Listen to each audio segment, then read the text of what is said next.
The First Sutra. Chapter 1. The world-honored one said, if somebody gives alms, they should do it in the knowledge of the world-honored one. Let not your left hand know what your right hand is doing. Pay no attention to outsiders, but worship the one sacred spirit. The one will become visible to you, and then you should worship only the one. Don't hesitate when you pray. Ask first for forgiveness for your sins, and at the same time forgive those who have sinned against you. The heavenly ruler above will forgive you as you forgive others. If you have a treasure, do not store it on earth where it can decay or be stolen. Instead, present it to heaven, where it will not rot or be stolen. Chapter 2. People think there are two important things under heaven. The first is God, and the second is money. If you have no money, you won't have food or clothing. You'll be as anxious for your family as if they were a child attacked by robbers, anxious about their security. I say to you, seek just one thing. There is only one sacred spirit who forgives all. If you need clothing, you will be clothed. Don't worry about these things. The one knows what you need. If a disciple of the one makes a request to God, it will be granted. All ultimately belongs to the one sacred spirit. At birth, everyone is given a heavenly soul and the 5 attributes, and at the appropriate time food, drink, or clothing is provided. The sacred spirit has no need of these. Watch the birds. They don't plant or harvest, and they have no houses to worry about. They do no work, yet are fed and watered and never worry about what to wear, because the one cares for them. You are more important than the birds, so why do you worry? Be aware of your own qualities and how they relate to others, especially what you see as their failings. Look for the best in others and correct what is worst in yourself. Otherwise, it is as if you were trying to take a speck of dust out of someone else's eye while all the time you had a great beam of wood in your own. We need to get rid of the beam in your eye. Tell the truth in all circumstances, but do not cast truth before swine, because they cannot appreciate it. Doing so won't bring you any benefits and may rouse them to anger. Don't you know this? Ask the one, and you will receive. Knock on the door, and it will be opened. Anybody who sincerely asks something of the one sacred spirit will receive it. Knock, and the door will open. But if you don't receive what you requested, or the door is not opened, it is because what you asked for isn't right for you. No matter how hard you ask, you won't be given what is bad for you. If you ask your father for food, you will get food. But if you asked for a stone, you would be wasting your time and would never be given it because it is not right. If you ask for a fish, you will receive it. But if you request a serpent, you will be poisoned. So you will not be given one. If ordinary people make decisions like this because they love you, how much more will your Father, the compassionate one, do so also? He is the one who decides maybe yes, maybe no. There are 2 issues here. Parents decide what is appropriate for their children. The one decides not on what is wise or unwise, but only on the basis of who is righteous and who is not. They cannot be reconciled. Those above help those below, but if you don't receive what you asked for, it'll be for good reasons. You cannot be given things that are wrong for you. Act toward others as you would have them act toward you, and do for others what you would have them do for you. Don't follow the evil way, but go the way of the king's entrance and find heaven. Few have achieved this. Others travel the broad path and have a great time, but it leads to the earth prisons. Chapter 3. Some will try to teach you bad ways, but good and evil can be told apart. It is for this reason that the law has been revealed. The Messiah knew all this and acted accordingly. He shone brightly for 3 years and 6 months. He was a student at home until he was killed by being hung on high. There was a Jew who had been a follower but then set his hand against him. The Messiah predicted his death 3 days beforehand. Any who wish to live after death and go to heaven can now do so. The Holy acted in a short time to show people what to believe. He taught over 3 years and 6 months, after which it is a matter of believing yourself. The Jews trapped him, and he spoke of his understanding of who he really was. He said, I am the Messiah. They said, how dare he say this? He is not the Messiah, not the true Messiah. He is mad and should be arrested. Can you do this? He went to Bethlehem. This was in the time of Caesar. Even if Caesar had not arrested him, he could not have avoided death. He was arrested and tried according to the strict law of the land, and hung up on high. Judged by the law, he was condemned to be hung up on high. Caesar said, you people say he must die, according to the law, because of what he said concerning who he was in himself. They said, who in truth can say, I am the world-honored one. This must stop. Chapter 4. Such deceit and problems are not unique. This is how the story has always gone. The first man is the one from whom we all descend. Is it not from his faults that our faults arise? Who can say, I am the world-honored one? Wouldn't people see through that straight away? The first man disobeyed the honored one's command and ate freely. The effect of this disobedient act, eating freely, was a change of heart. He began to see himself as able of being equal to the Lord, as enlightened as the world-honored one. As a result, he was no longer in accord. Anybody who says, I am a god should die. The Messiah is not the honored one. Instead, through his body, he showed the people the honored one. He showed the holy transformation beyond all previous reckoning. What he brought was not from being human, but came directly from the honored one. He showed love to all around him, but the tempter tempts, and this causes problems. This is why the teachings were brought. As a lamb goes silently to be slaughtered, so he was silent, not proclaiming what he had done, for he had to bear in his body the punishment of the law. Out of love he suffered, so that what Adam had caused should be changed by this. While his 5 attributes passed away, he did not die, but was released again after his death. Thus is it possible for even those who fail to live after death. Through the holy wonders of the Messiah, all can escape becoming ghosts. All of us are saved by his works. You don't need strength to receive him, but he will not leave you weak and vulnerable, without chi, life breath. Chapter 5. Through the motions of the law he was hung on high at the appointed time. At that moment the earth shook and the mountains erupted. The stone rolled away and the beautiful cloth that hung there was ripped in two from top to bottom. As a result of this holy event, the virtuous and blessed dead rose from their tombs, and the dead walked abroad, seen by many. He was with them for 14 days and 1 month. Not a single day passed without them seeing him. 3 days had passed since the holy event. People cannot see when they dwell in darkness. They can only see and hear when the holy event opens their eyes and ears. Because the Messiah was hung up on high, he begged to be given firm existence again. It is all as written. There was a man who was related to the Messiah. He served the world-honored one, and was called Yaoshi, Joseph of Arimathea. He was a judge of the law of the land, and he asked for the corpse. He wrapped him in a new cloth and buried him in a fresh graveyard where a new tomb had been carved into the side of a mountain. A huge stone was rolled in front of the tomb and a seal stamped upon it. The Jewish men also placed a guard. They said, he said he would rise from the dead after 3 days. Beware, his students will come for his body. They must not be allowed to steal it and then go telling everyone he is alive.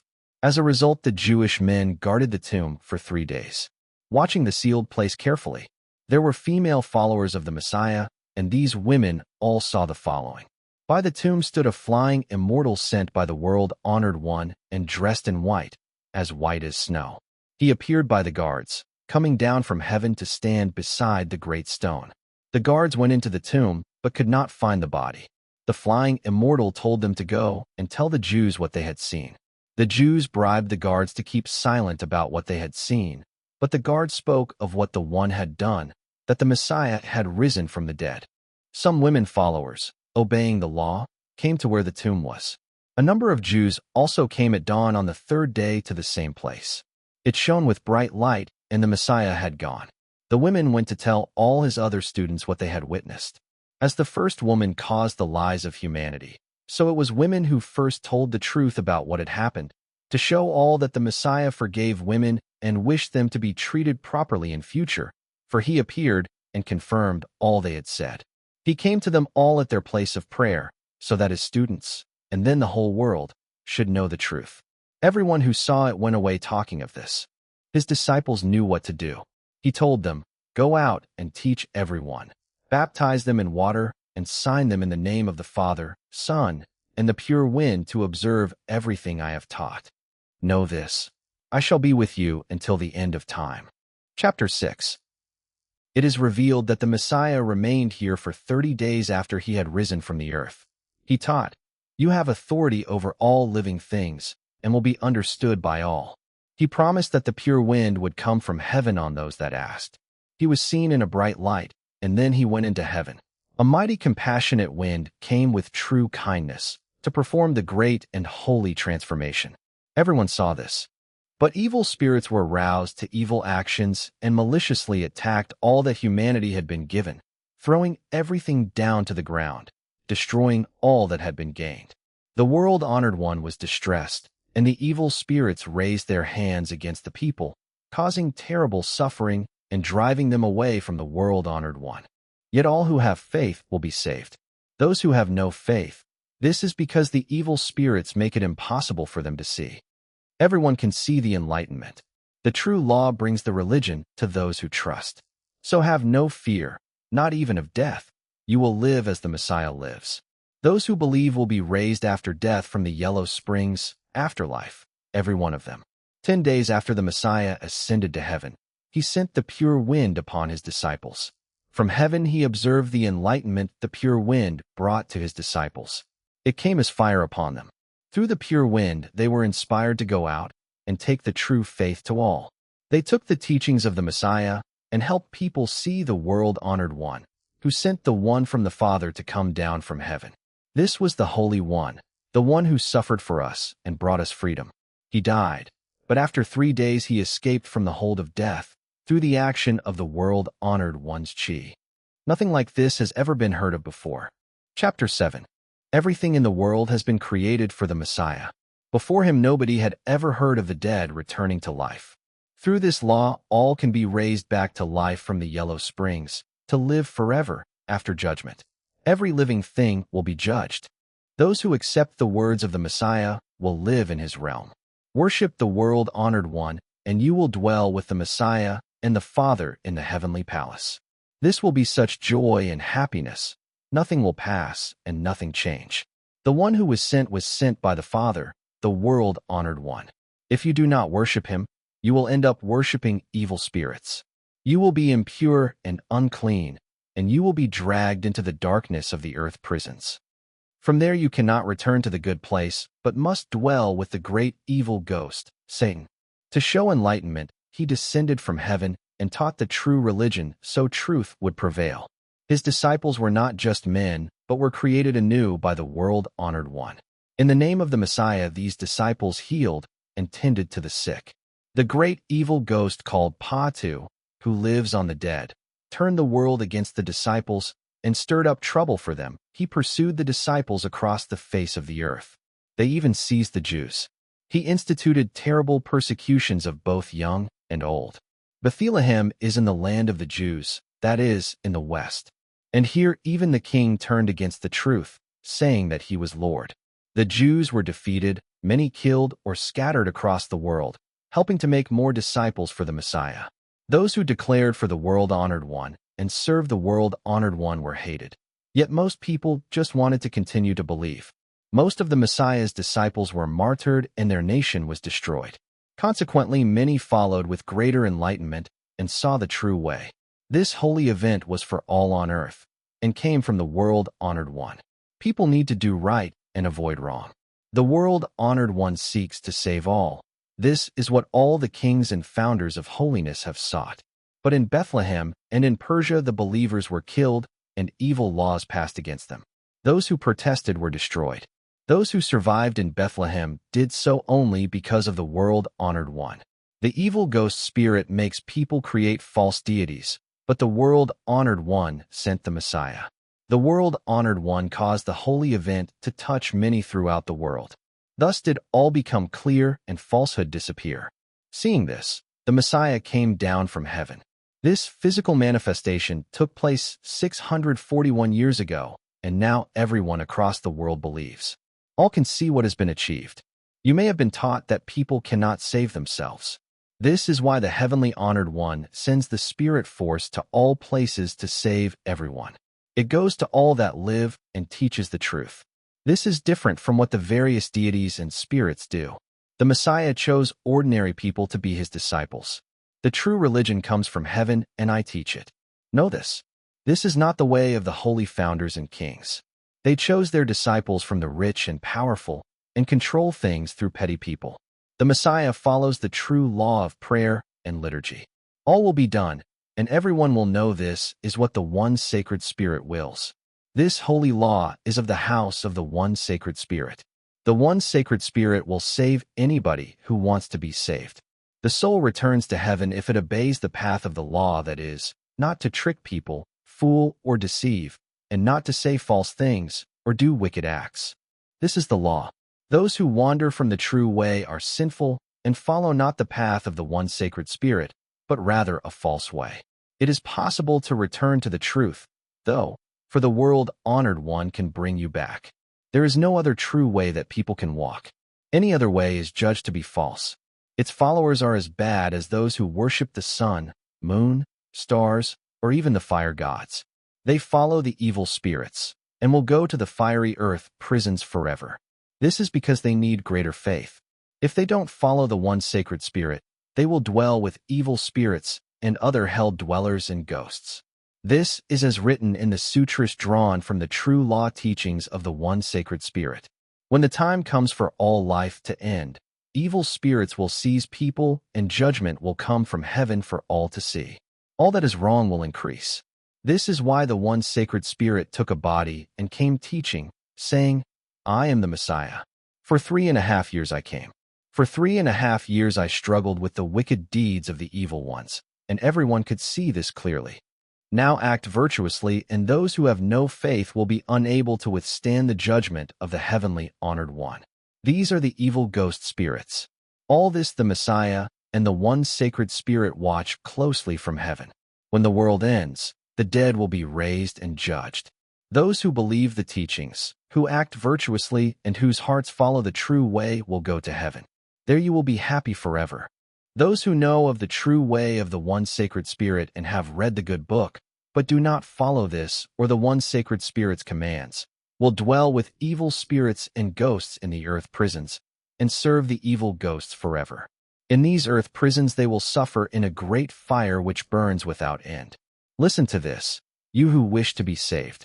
Know that what you have heard is true. If there is anybody not willing to receive this grace, think on your soul and body and their fate. Anybody displeased, who does not listen, will be cast out and dwell forever with the evil spirits in the earth prisons. The second sutra, the Sutra of Cause, Effect, and Salvation. Chapter 1. The question is asked, what is the cause of human beings? The answer is, humanity is created both by that which can be seen and that which cannot. What causes the visible and the invisible? Everything under heaven consists of 4 elements: earth, water, fire, and wind, all brought about by the sacred spirit. The question is asked, of what are the 4 elements made? The answer is given. There is not one thing under heaven which has not been created, and there is not a single creation which was not made by the one sacred spirit. Without the sacred spirit, nothing would have been brought into existence. It is like building a house. The very first thing needed is a place to build. In this way, the one sacred spirit caused existence to inhabit a space. It happened because the one sacred spirit looked with compassion on all life. Chapter 2. The one sacred spirit clearly distinguishes the visible and the invisible heaven and earth. In causing existence, the sacred spirit is like the wind. Being a spirit, nothing can be touched, nothing can be seen. But you can see the effects of the one sacred spirit. You can see everything it brings into existence. Nothing else can do this. The one sacred spirit made a vast multitude of beings. Everything under heaven is filled with this sacred spirit. Creatures such as the worm or the deer cannot understand speech and do not know their origin. There are multitudes, but no 2 or 3 are alike.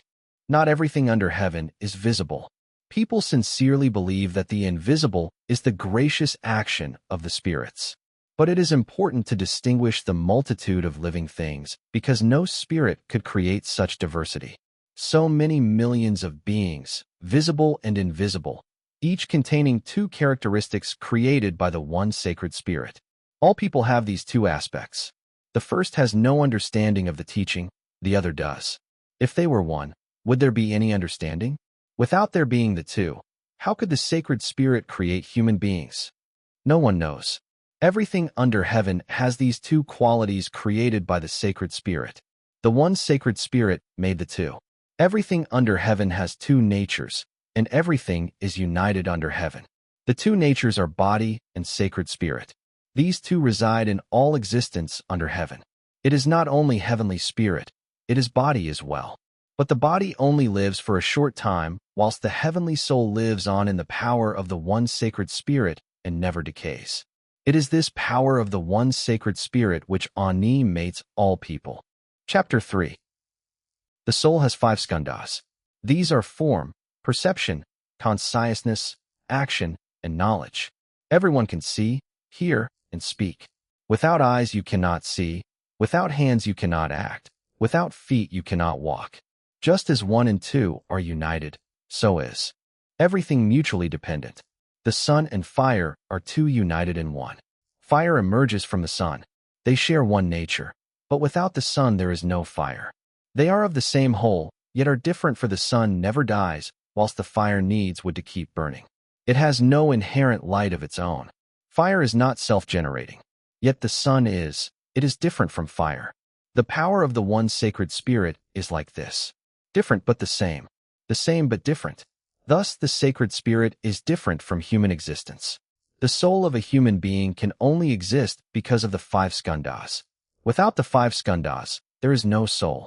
No other sacred spirit can do this. Only by being clothed in the physicality of the 5 skandhas can the soul savor the beauties and wonders of existence. The soul needs to be physically clothed. The soul dwelling in the body is like the wheat seeds from which spring not just wheat, but more wheat seeds. The earth is like the 5 skandhas.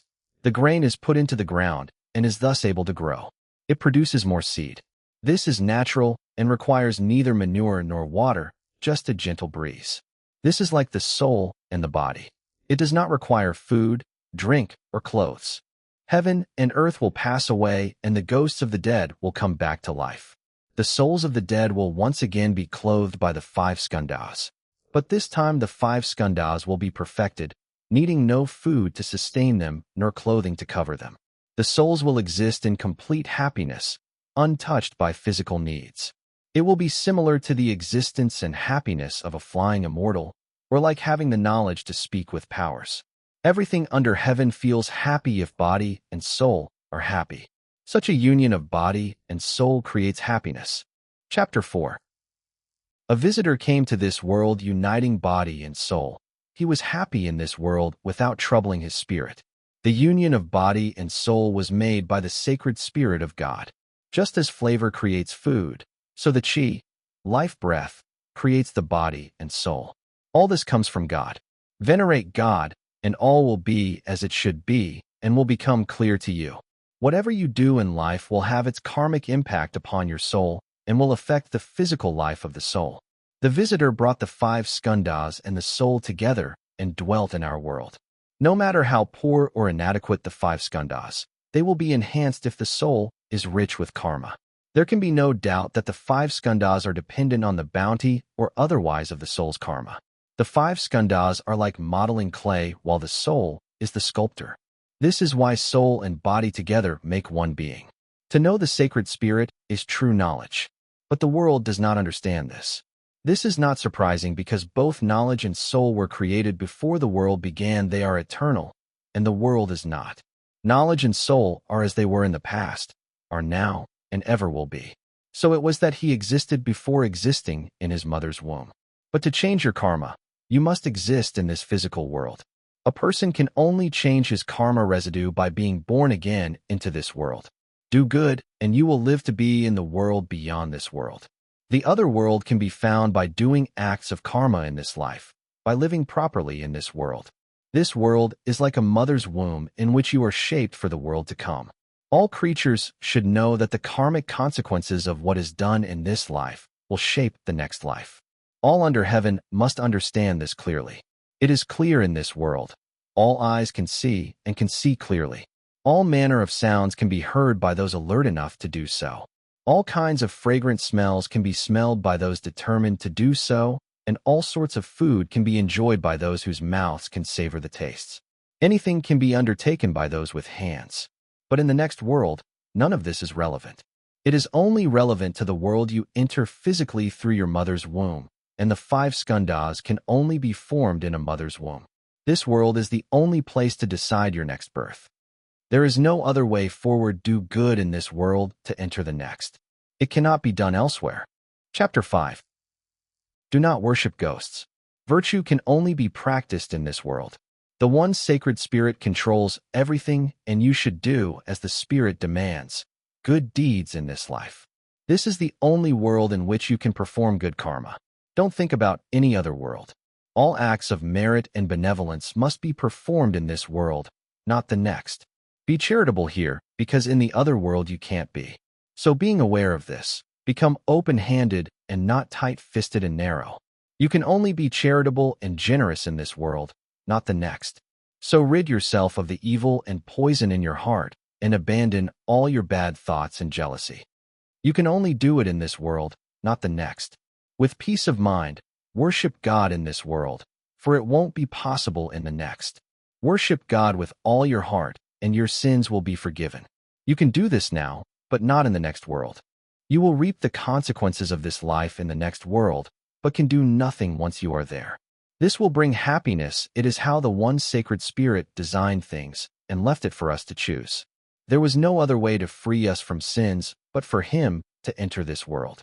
So he came and suffered a life of rejection and pain before returning. To know this is to know who he was, to know that the one sacred spirit became incarnate in the holy sacred spirit. Knowing this, you should do as is commanded.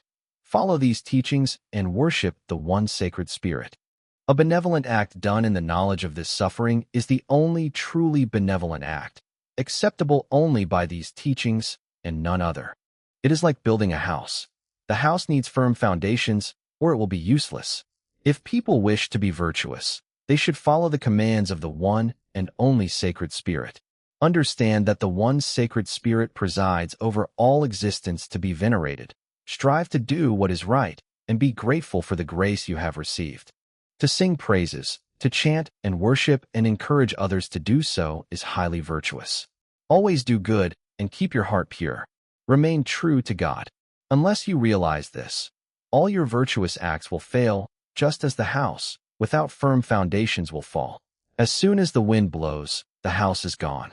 But built on firm foundations, not even the strongest wind can conquer. Thus a virtuous deed done without understanding of God fails. In order to see the one sacred spirit, people must keep themselves pure in heart, and, as an act of grace, all will become clear. The 5 skandhas are all different.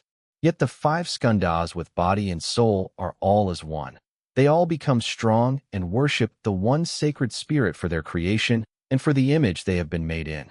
Pray and worship for eternity. All plants have a time of growth and harvest according to the seasons. Spring and autumn, winter and summer all follow one another, and the 4 seasons shape the year. Day and night form the cycle of 12 days of the 12 characters cycle. This refers to the traditional Chinese system of using the 12 animal signs as names for the days in 12-day or year cycles.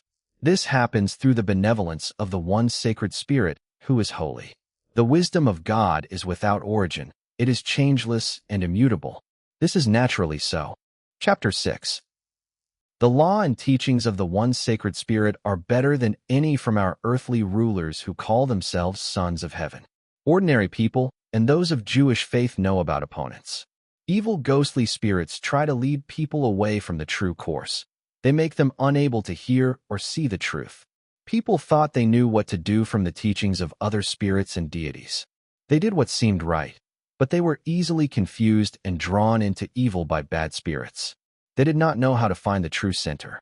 It is like someone who copies the good actions of other people but has no understanding of what or why he is doing it. So it is with those who do not know the sacred spirit.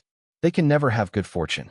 They are like animals on all fours, and their hearts are no better than such a beast's.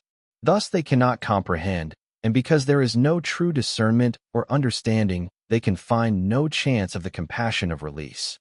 Knowing this, one can see why animals cannot comprehend and do not worship the one sacred spirit. They do not make sacrifices. Evil spirits cause evil deeds. These evil spirits are truly evil. There are none better at leading foolish people astray than the evil spirits, who entice them from the true path. Some foolish people carve wood or stone and call it a sacred spirit, and this is why the evil spirits are called the enemies of humanity.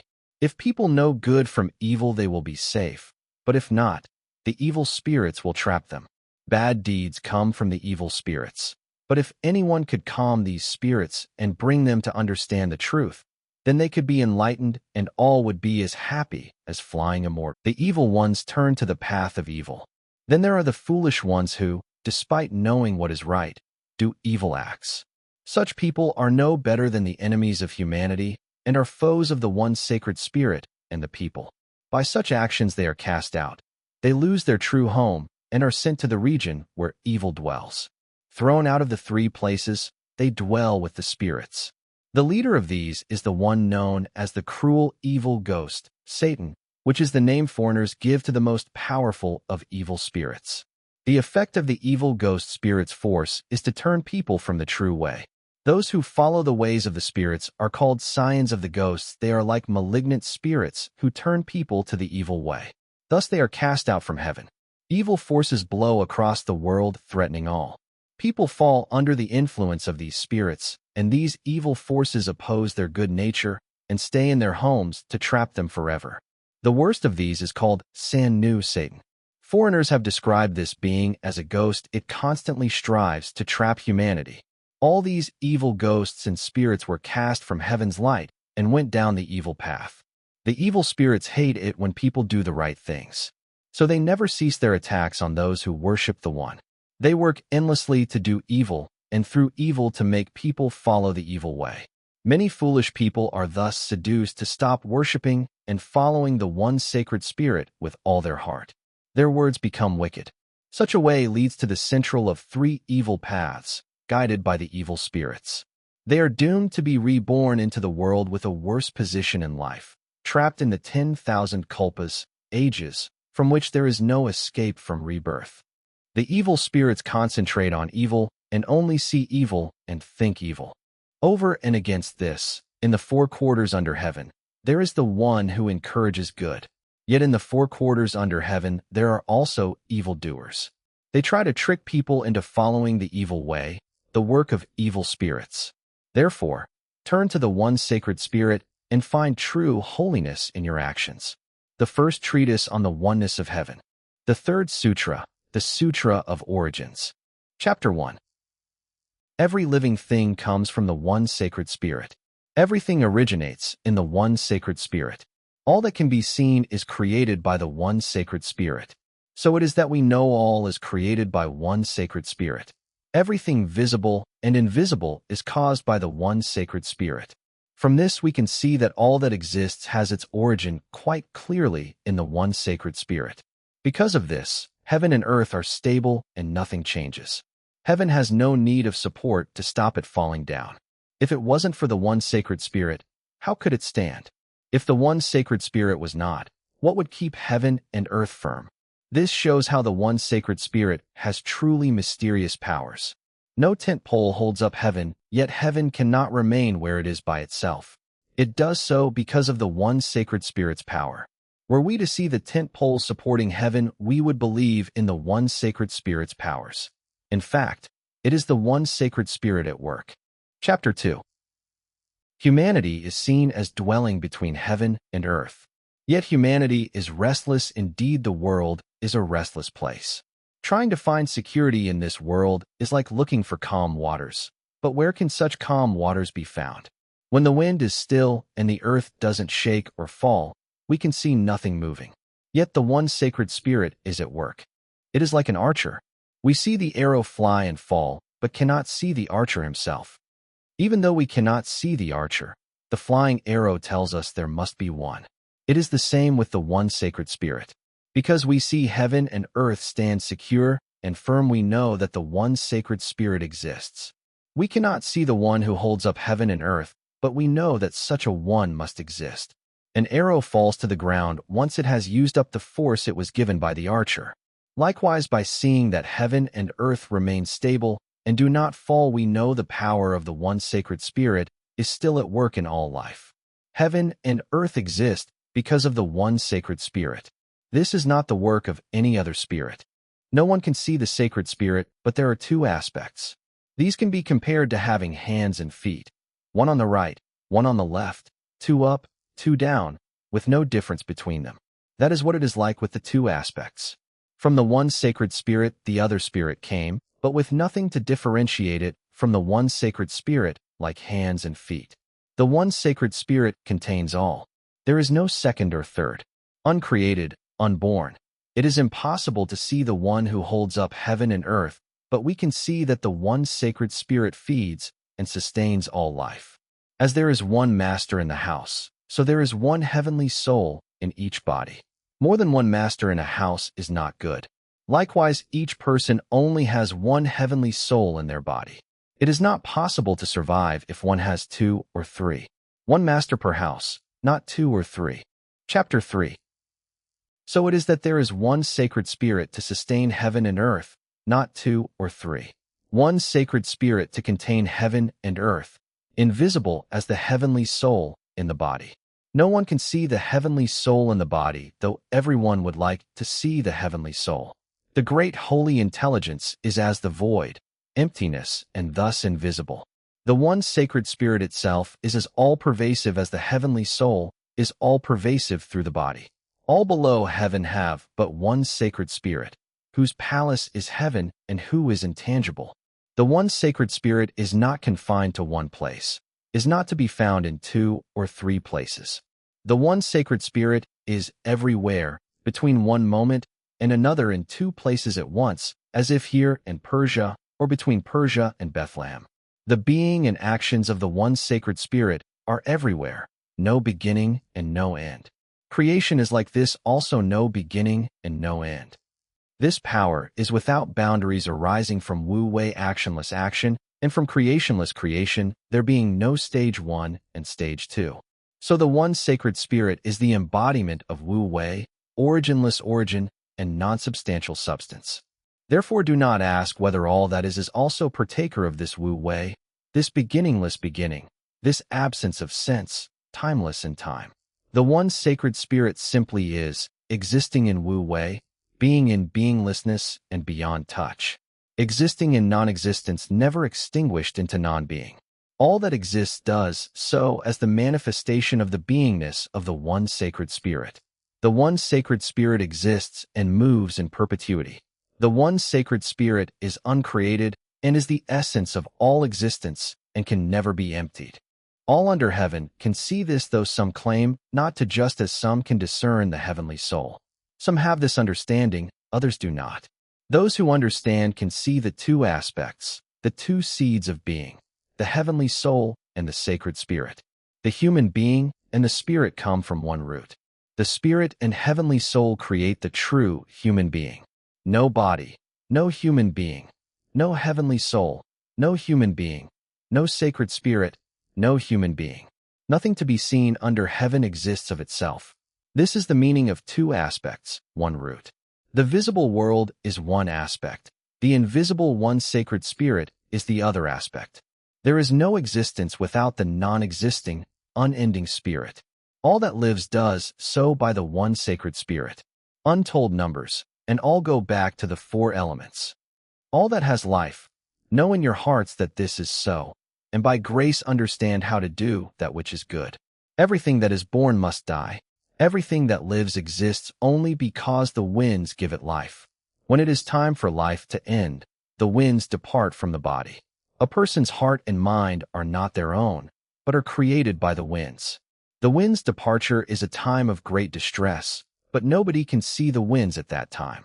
Nobody can see them because they have no form, no color, not red nor green or any other. The winds are invisible. The path is unknown. 2:19. The Fourth Sutra, the Sutra of Jesus Christ. Chapter 1. At this time the Messiah taught the laws of God, of Yahweh. He said, there are many different views as to the real meaning of the sutras, and on where God is, and what God is, and how God was revealed. The Messiah was orbited by the Buddhas and Arhats, disciples of the Buddha who have attained semi-divine status. Looking down, he saw the suffering of all that is born, and so he began to teach. Nobody has seen God. Nobody has the ability to see God. Truly, God is like the wind. Who can see the wind? God is not still, but moves on the earth at all times. He is in everything and everywhere. Humanity lives only because it is filled with God's life-giving breath. Peace comes only when you can rest secure in your own place, when your heart and mind rest in God. Day in, day out there you exist in contentment, open to where you may be led. God leads the believer to that place of contentment and great bliss. All great teachers such as the Buddhas are moved by this wind, and there is nowhere in the world where this wind does not reach and move. God's palace is in this place of peace and happiness, yet he knows the suffering and actions of the whole world. Everyone in the world knows how the wind blows. We can hear it, but not see its shadow. Nobody knows what it really looks like, whether it is pleasing to look upon or not, nor whether it is yellow, white, or even blue. Nobody knows where the wind dwells. God's sacred spirit force allows him to be in one place, but where it is nobody knows, or how to get there. God is beyond the cycle of death and birth, beyond being called male or female. God made both heaven and earth. God's sacred spirit force has never been fully manifested. This power can grant longevity and lead to immortality. When people are afraid, they call upon Buddha's name. Many folk are sadly ignorant. God is a sacred spirit force. God is always beside the believer. There are the sutras. People say they know who God is, but they do not. It is in Buddha's nature to bestow grace. And with this grace comes also a deep, clear understanding that lifts us above folly. This way anybody can attain heaven, even if he is not a scholar. The sacred spirit power of God works in everybody, bringing all to fullness. All existence is an act of grace. Every physical form is created. God has brought everything into being. Everything is born, dies, and decays, returning into the earth and continued suffering. Chapter 2. All that has life, know in your hearts that this is so, and by grace understand how to do that which is good. Everything that is born must die. Everything that lives exists only because the winds give it life. When it is time for life to end, the winds depart from the body. A person's heart and mind are not their own, but are created by the winds. The wind's departure is a time of great distress, but nobody can see the winds at that time. Nobody can see them because they have no form, no color, not red or green or any other. The winds of life are invisible. The path is unknown. Similarly, people want to know where God is. The path is unknown, and so it is impossible to see God. Only the virtuous can enter into the presence of God, can see God. It is not possible for everyone to see God. Those who are blessed and fortunate can feel God close by, but those who do evil will remain sunk in evil. People must first understand that God cannot be seen and never has been seen. So the question arises, how can anyone practice the correct way to be blessed? If they avoid the way of earth, of hell, they can attain the way of heaven. However, even if they do attain the way of heaven, it is still easy for them to sink into the way of evil again. If what they do does not show wisdom, then they are not following the way of heaven. All that lives, regard this grace well. There is a very great, distance between heaven and earth. Some lives are shaped by evil. Those who put their souls into serving the nation receive much wealth as a reward. But those who live wicked lives, not doing what is ordered by the power of heaven, will never achieve success or a good post. Instead, they will be exiled, to die in ignominy. Is this not the power of heaven? All such evil stems from the first beings and the disobedience in the fruitful garden. All that lives is affected by the karma of previous lives. God suffered terrible woes so that all should be freed from karma, for nobody is beyond the reach of this Buddha principle. Those who do good will be blessed and fortunate, but those who do evil will suffer. Chapter 3. Foolish people make wooden statues of camels, cows, horses, and so on. They may make them seem very lifelike and worship them, but this does not really bring them to life. If you can understand all this, then understand the process of karma's cause and effect. This is a gift unique to human beings. In today's world, there are so many who create images of people, of scholars and gurus. They think this makes them like God, but they cannot give life to their creations. They really are confused. They make gold, silver, or bronze statues of spirits, then venerate them. They even make wooden statues of the spirits, people, and animals. But no matter how much the human statue looks like a human, or the horse statue like a horse, or the cow statue like a cow, or the donkey statue like a donkey, They cannot walk. They cannot speak. They cannot eat or drink. They have no real flesh or skin or organs or bones. Even though these statues cannot talk, everybody today wants to talk to them. If you eat something, you should know by its taste and smell whether it is good or bad. Only somebody who truly worships God can teach the sutras and expound the texts. Someone who fears punishment does what is right and tells others to do likewise. God loves such a one, and they are known as one who follows God's law. However, somebody who knows in their heart the right way to follow, but does not do good and encourages others not to do good, is unacceptable to God. Such people are trapped by luxuries and illusions, too preoccupied with appearances, too attracted to life's pleasures, and they are following the wrong path. Such people will end up in the hands of King Yama, god of judgment and rebirth. But even those who accept the teachings of God, who often say, "I obey God," who teach others to obey God, should fear God. Be watchful every day of slipping. Remember, all life depends on God. Everybody should seek the right relationship by resolving their bad actions. Life and death are controlled by the sacred spirit, and everyone should fear God. This fear is like the fear of the emperor. The emperor is who he is because of his previous lives, which have led to his being placed in this fortunate position. He is chosen by God, so cannot call himself God, because he has been appointed by God to do what is expected. This is why the people obey the emperor, and this is right and proper. Everyone should obey the commands. If anybody disobeys, then they are punished. Wise people understand this and teach others to act likewise. Those are the people who live by the precepts. If you do not fear God, even if you live by the law of the Buddha, you will not be saved. Indeed, you will be counted among the traitors. The third aspect is to fear your parents. You should honor your parents just as you honor God and the emperor. If you honor the emperor and not your parents, then God will not bless you with good fortune. Chapter 4. Of these three aspects, the first and most important is to honor God. The second is to honor the emperor. The third is to honor your parents. The whole of heaven and earth follows this way. Everything follows this way of respecting parents. Throughout the world, everything owes its existence to parents. The sacred spirits have ordained that the emperor is born as the emperor. We should fear God, the sacred one, and the emperor. Also, fear your parents and do good. If you understand the law and precepts, do not disobey, but instead teach all people true religion. Buddha creates Buddha's own bitterness and suffering. Heaven and earth have been made to show clearly the causes of creation. The emperor should be the embodiment of enlightenment. He does what is naturally right to do. The first covenant of God is that anything that exists and does evil will be punished, especially if they do not respect the elderly. The second covenant is to honor and care for elderly parents. Those who do this will be true followers of heaven's way. The third covenant is to acknowledge we have been brought into existence through our parents.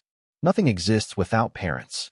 The fourth covenant is that anybody who understands the precepts should know to be kind and considerate to everything, and to do no evil to anything that lives. The fifth covenant is that any living being should not only not take the life of another living being, but should also teach others to do likewise. The sixth covenant is that nobody should commit adultery or persuade anyone else to do so. The seventh covenant is not to steal. The eighth covenant is that nobody should covet a living man's wife, or his lands, or his palace, or his servants. The ninth covenant is not to let your envy of somebody's good wife, or son, or house, or gold lead you to bear false witness against them.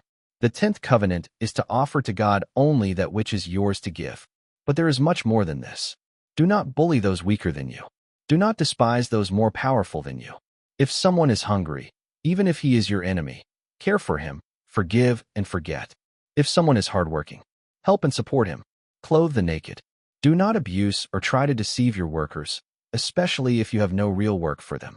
To do so, and thus fail to pay them, brings suffering to their families.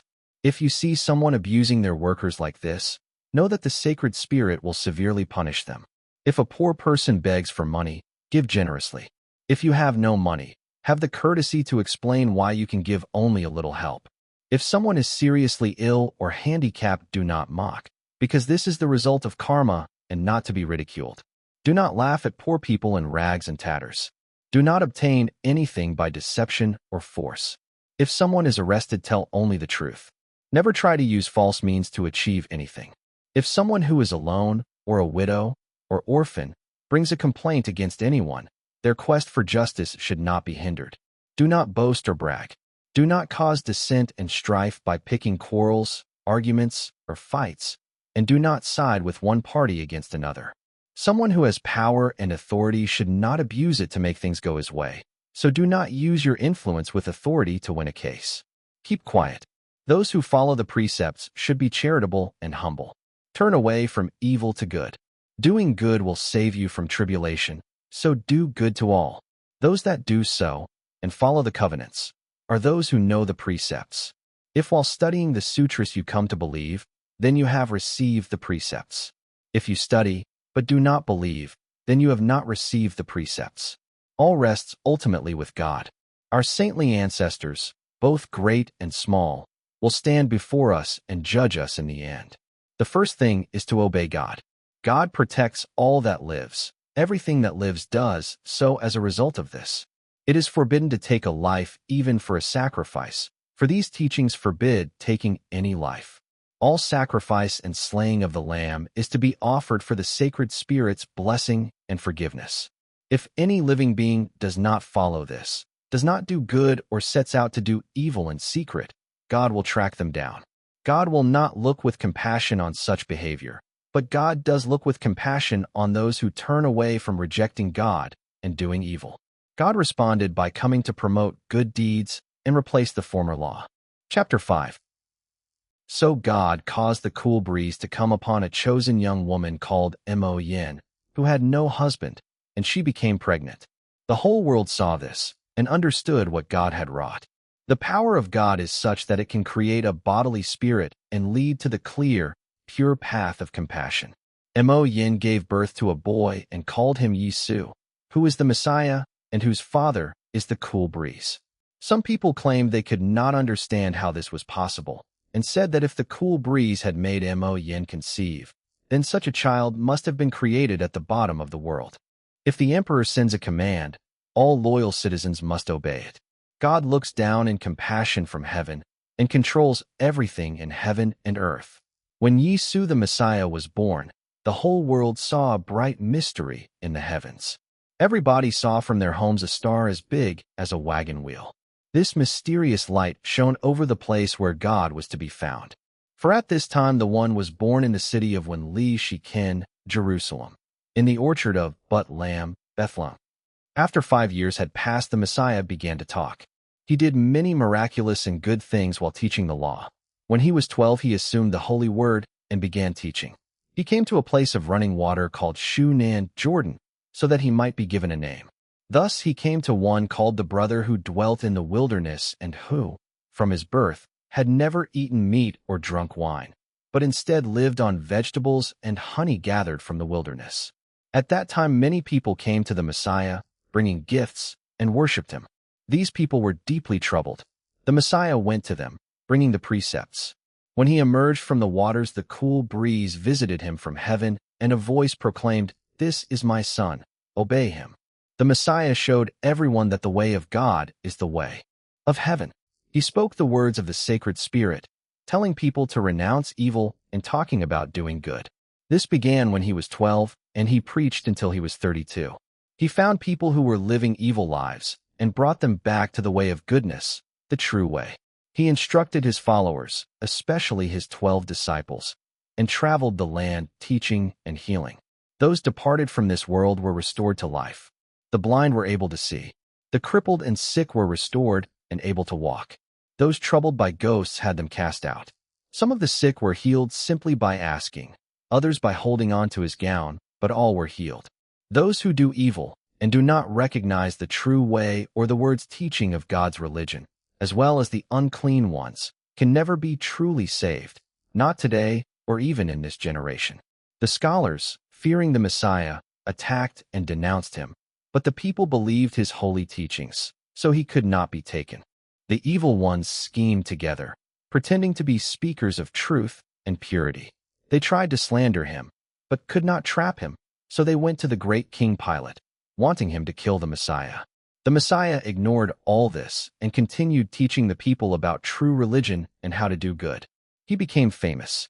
When he was 32, the evil men came before the great King Pilate and were able to state their case, saying that the Messiah must die.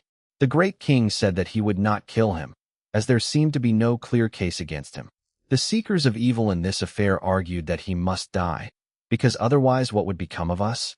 The great King Pilate ordered water brought and washed his hands, showing the evil ones he washed his hands clean of the case. The evil ones continued to press their case until he had no option but to kill the Messiah. The Messiah gave up his body to the wicked ones for the sake of all living beings. Through this, the whole world knows that all life is as precarious as a candle flame. In his compassion, he gave up his life. The evil ones brought the Messiah to a place set apart, and after washing his hair led him to the place of execution called Chi-Chu, Golgotha. They hung him high upon a wooden scaffold, with 2 criminals, one on either side of him. He hung there for 5 hours. That was on the 6th cleansing, vegetarian day. Early that morning there was bright sunlight, but as the sun went west, darkness came over the world. The earth quaked, the mountains trembled, the tombs opened, and the dead walked. Those who saw this believed that he was who he said he was. How can anyone not believe? Those who take these words to heart are true disciples of the Messiah. As a result, here the text breaks off. The first liturgical sutra, taking refuge in the Trinity. In name of Father. In name of Son. In name of Spirit. 3 in 1. Father, cherish me. Son, cherish me. Spirit, cherish me. 3 all kindly. God, make me holy. Christ, make me holy. Spirit, make me holy. 3 all holy. 3 aid my hope. 3 aid my love. 3 aid mine eye. And my knee from stumbling, my knee from stumbling. Be the eye of God dwelling with you, the foot of Christ in guidance with you, the shower of the Spirit pouring on you, richly and generously. From the dream of the rood, meaning the tree on which Christ was crucified, comes this powerful piece, a magnificent Anglo-Saxon account of the crucifixion. Then the young warrior, God Almighty himself, stripped and stood firm and without flinching. Bravely before the multitude, he climbed upon the cross to save the world. I shivered when the hero clung to me. On that hill I saw and endured so much. I saw the God of hosts stretched on the rack. I saw darkness cover the lifeless body of the ruler with clouds. Against his shining radiance, shadows swept across the land.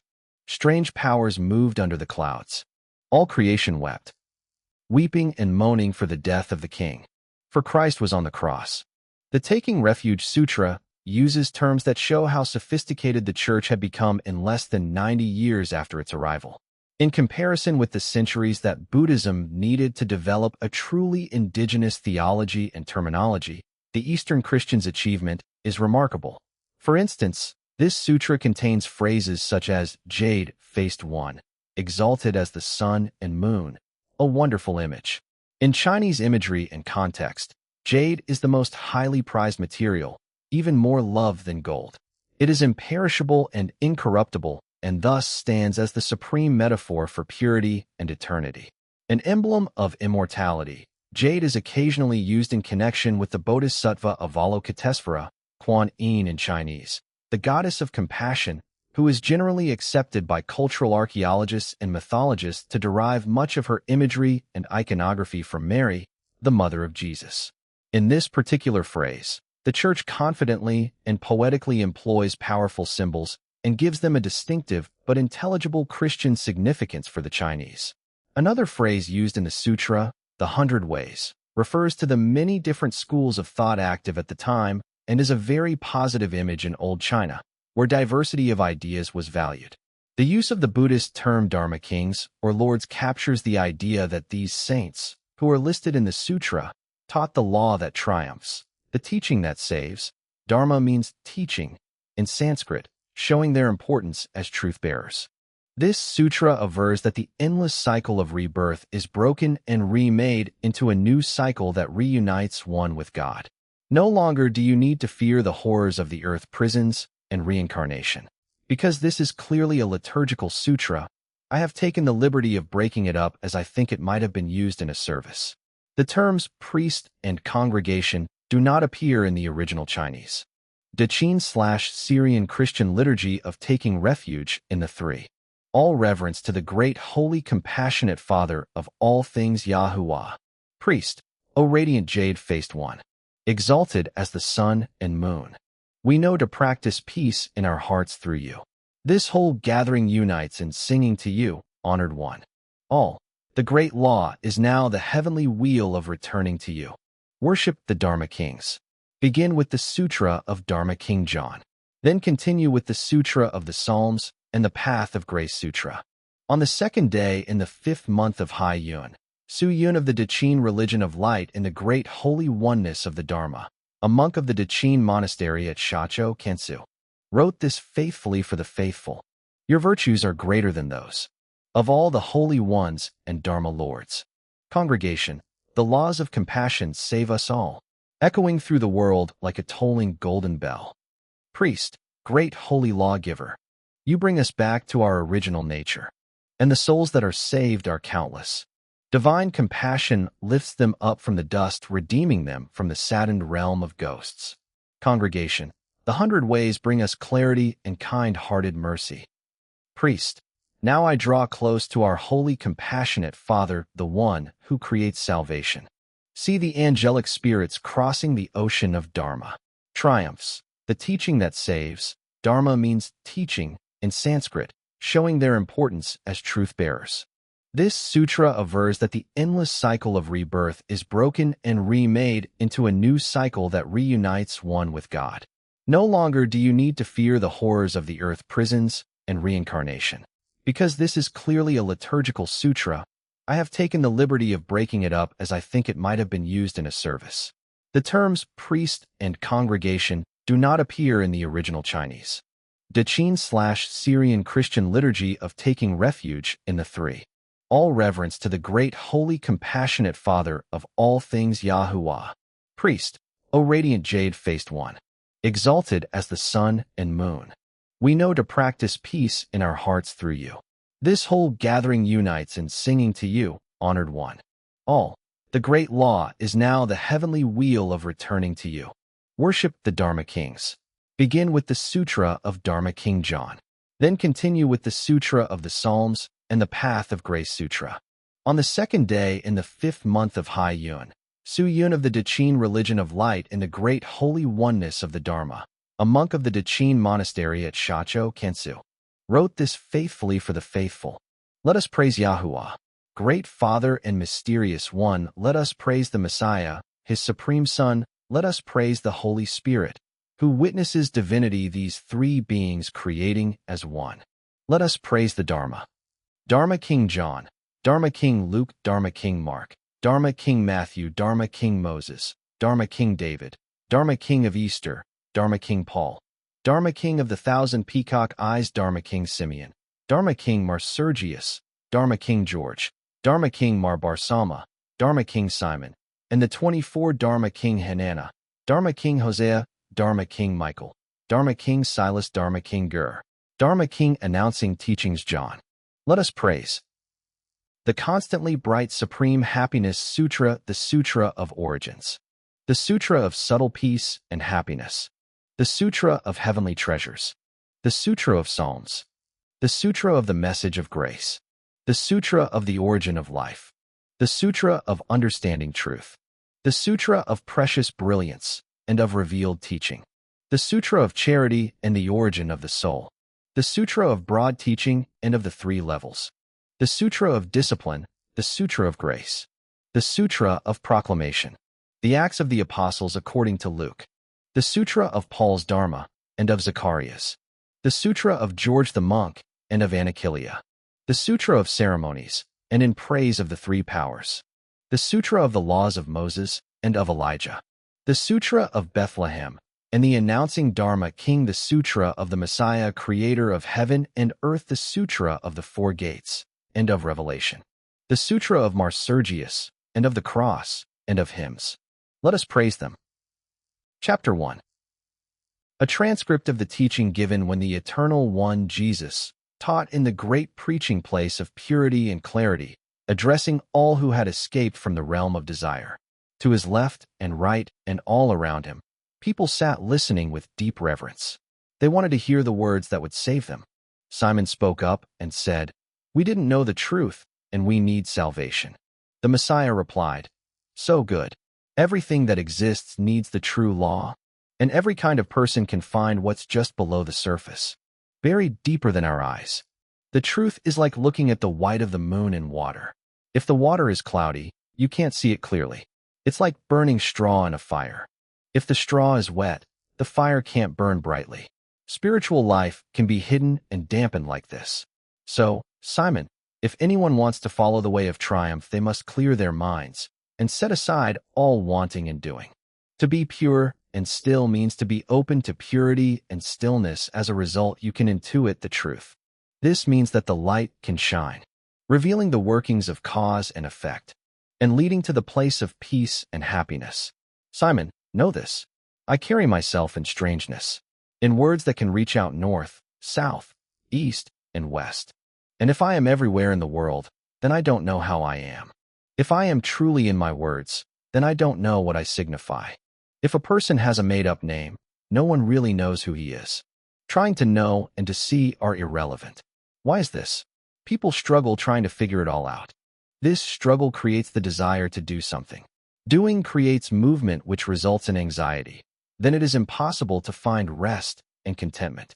This is why I teach no wanting and doing. Without doing, it stops you thinking about things which disturb you. Then you can enter into the source of pure empty being. Detach yourself from what disturbs and distracts you, and be as pure as one who breathes in purity and emptiness. This state is the gateway to enlightenment. It is the way to peace and happiness. Chapter 2. Simon, know this. I can be found throughout heaven and earth. I am the way to the spirits. I can be seen among people. I can embody forms beyond knowledge. I protect everyone regardless of who they may be. I have come to help those who have gone wrong. This has never been seen before. This pure, effortless emptiness has never been known. Why is this? Those who act piously soon achieve a name. But fame makes people behave differently. They become driven by worldly ambitions. This makes them inflated and defined by what they do. People like this can never achieve peace and happiness. The all-knowing essence speaks through me, and what it says is, those who don't act piously and don't seek a name trust in their own heart's guidance. They can go beyond wanting and trust in direct spiritual communication. Understanding what is true, they know that this is the way to peace and happiness. Simon, you should know this. I see the law. I see the reality without the distraction of form. I hear the law. I am not distracted by sounds. I smell the law, and I know how to ignore smell. I taste the law, and I am not distracted by flavors. I embody the law, and I can sense it in my body. My heart is the law, so I can feel it all. These 6 principles lead to the highest awakening. Through the light of this teaching, everyone can be saved. This teaching has existed in heaven from the beginning, and it brings great blessing as well as good fortune. It brings fortune for everyone as great as the sheerest mountain, and there is nothing to compare with it. So gather all you good people together, pray and sing. The light will come and enlighten you. You will discover the all-embracing knowing, the mystery which will lead you to peace and happiness. And it is this which will enable you to transcend rebirth. Simon, know this. It is a place of incredible blessing beyond all conceivable imagining, and it is for everyone. I study this myself, and yet there's no way to prove it. Why is it like this? Because it cannot be proved. How can you define what is beyond definition? This is why I say, no wanting, no doing, no piousness, no truth. These are the 4 essential laws. They cannot teach you in themselves, but follow them, and you will be free from trying to sort out what to believe. Feel compassion and be compassionate over and again without trying to show it off to anyone. Everyone will be freed this way, and this is called the way to peace and happiness. And then everyone got to their feet, bowed, and then sang. All praise to the limitless one. Great is the supreme, highest one. You teach us the triumphant law as it is, in its depth and mystery beyond imagining. And though I don't pretend to understand, I will go on studying until the end. Chapter 3. Master, you said that no wanting, no doing, no piousness, and no truth. are the four laws which are called the way to peace and happiness. But if there is no existence, how can there be happiness? And the honored one replied, that is a wonderful question. Now listen carefully while I say this again. Peace and happiness like this can only exist where nothing else exists. Think of your question, and imagine for a moment a distant bare mountain ringed with forests and glades, plenty of places of shelter and rest. Animals of all kinds are naturally drawn to it. Or imagine a great ocean which is vast and fathomless. You don't have to worry how its creatures will survive. They gravitate there and find all they need. And you, what do? You gravitate naturally to these teachings, and through them you will come to live in peace and happiness. Animals practice true faith and live by these laws, so they are already there, in that realm, and so you will come to be in a place where nothing else exists or is needed. And everyone said yes to this, and amen. Then he spoke to the assembled crowd and said, this sutra is profound and unimaginable. All the gods and gurus agree on this, and acknowledge this way that is the essence of connection and return. To move you need light to see. By this teaching provides it just as the sun slants out, so you can see what is in front of you. This sutra offers understanding, and by its light, you can know the way of peace and happiness in your heart. All the holy ones know that this teaching is at the root of all that is true. If anyone wants to share these teachings with friends or family, of course they can. Honor them, sing and pray together, and this will bless you and your family into the next generation. Every generation is united in this communion. From goodness in past lives, people come to this religion, and through the faith they find happiness. It's like the spring rain which refreshes everything. If you have roots, you will flourish in its coming, but if you have none, it is impossible to rise. Simon, know this. You asked me about the triumphant law. What your ancestors have done bears fruit in you. Their karma finds its outcome in you. Everyone stood in quiet respect.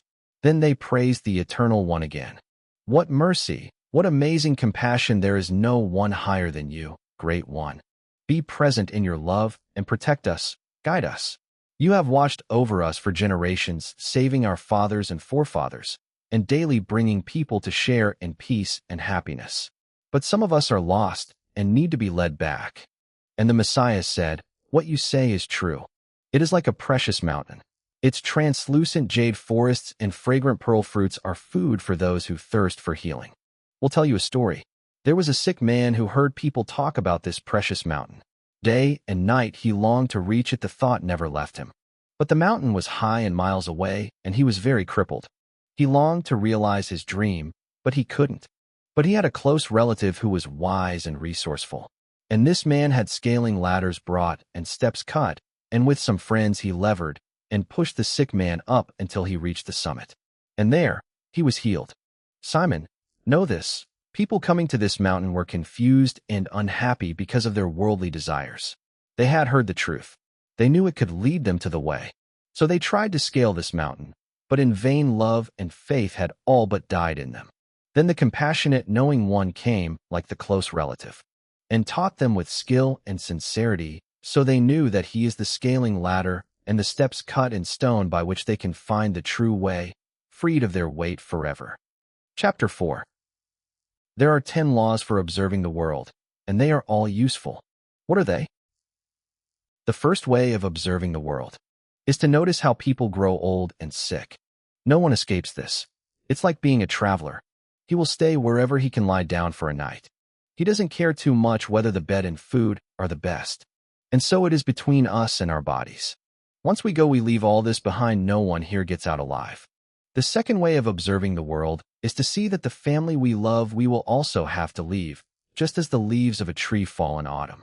Nothing can stop this, and no leaf survives. The wind takes them all in its swirling breath. The third way of observing the world is this. Some are great and powerful for others. Life is brief and glorious. And with both, nothing lasts forever. It's like the magical light of the moon shining everywhere.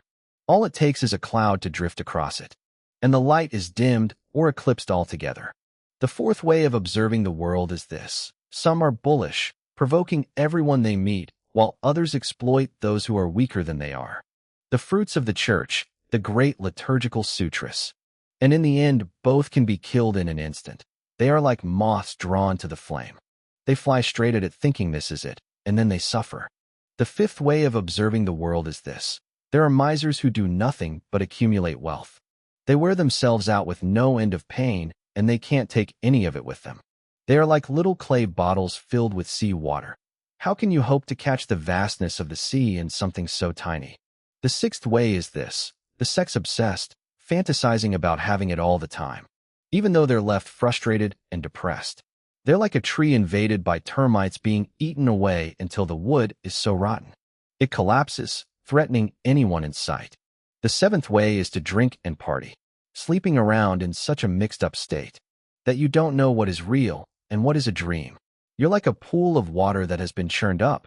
Once it has become so unclear, it is impossible to see anything else in it. The eighth way is this. People see life as a drama, as a game in which they are here to entertain themselves. This wastes the body and depletes the spirit. It's like an idiot climbing a stem to see a flower, or fighting to bend down a branch, exhausting himself for no purpose. Christian liturgy in praise of the three sacred powers. The highest skies are in love with you. The great earth opens its palms in peace. Our truest being is anchored in your purity. You are Yahuwah, compassionate Father of the three. Everything praises you, sounding its true note. All the enlightened chant praises. Every being takes its refuge in you. And the light of your holy compassion frees us all. Beyond knowing, beyond words. You are the truth, steadfast for all time. Compassionate Father, radiant Sun, pure Wind King, 3 in 1. In the midst of kings and emperors, you are supreme among the world famous. You are Lord of everything. You live perpetually in light, the light, which enters every sphere. Yet you have never been seen. No, I can see your form or your unclouded nature.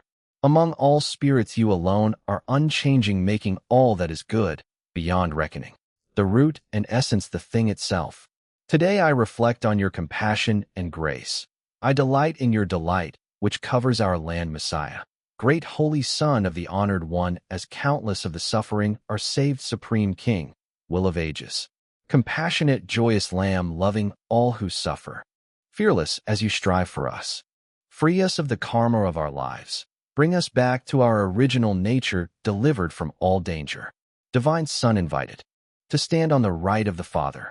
This altar exceeds all others. Great Messiah, hear our prayers. Send your raft of salvation to save us from the burning streams. Great Teacher, I stand in awe of the Father. Great Teacher, I am awed by the Holy Lord. Great Teacher, I am speechless before the King of Dharma. Great Teacher, I am dazzled by the enlightened mind. Great Teacher, you who do everything to save us. Everything looks to you, without thinking. Shower us with your healing rain. Help us to overcome.